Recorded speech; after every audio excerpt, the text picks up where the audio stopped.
In the beginning, God created the heavens and the earth. He filled the world with light, water, land, plants, and animals. Everything was vibrant, perfect, and full of life. But there was something missing, someone to care for this masterpiece. That's when God did something incredible. He formed a man from the dust of the ground and breathed life into him. This man was Adam, the very first human. God placed Adam in a beautiful garden called Eden, a paradise filled with rivers, trees, and every kind of fruit imaginable. Now, Adam wasn't just lounging around in Eden. God gave him responsibility. Adam was tasked with tending the garden, naming all the animals, and taking care of creation. But something wasn't quite right. Although the garden was beautiful and Adam had everything he could possibly need, he was alone. God saw this and said, "It's not good for man to be alone. I will make a helper suitable for him." So while Adam slept, God took a rib from his side and created a woman, Eve. Together, Adam and Eve lived in harmony, walking with God in the cool of the day. They had everything they could ever want, but this perfect story was about to take a turn. In the middle of the Garden of Eden stood two trees, the tree of life and the tree of the knowledge of good and evil. God told Adam and Eve, "You are free to eat from any tree in the garden, but you must not eat from the tree of the knowledge of good and evil. For when you eat from it, you will surely die." Now, here's where things get interesting. A cunning serpent, more crafty than any other creature, entered the scene. This serpent was no ordinary creature. It was Satan in disguise. He approached Eve with a question that would change everything. Did God really say you must not eat from any tree in the garden?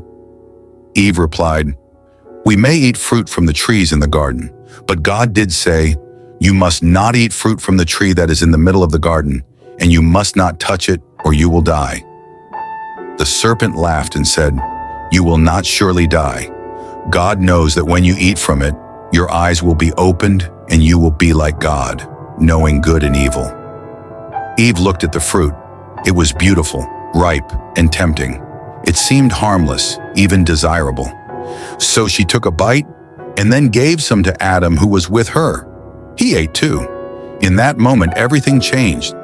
Suddenly, Adam and Eve felt something they had never experienced before: shame.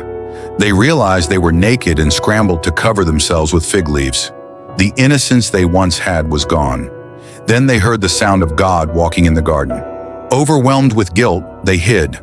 But God called out, "Adam, where are you?" Trembling, Adam replied, "I heard you in the garden, and I was afraid because I was naked, so I hid." God asked, "Who told you that you were naked? Have you eaten from the tree I commanded you not to eat from?" Adam, trying to shift the blame, said, "The woman you put here with me, she gave me some fruit from the tree, and I ate it."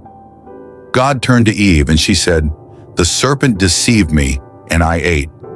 Because of their disobedience, God declared consequences for each of them.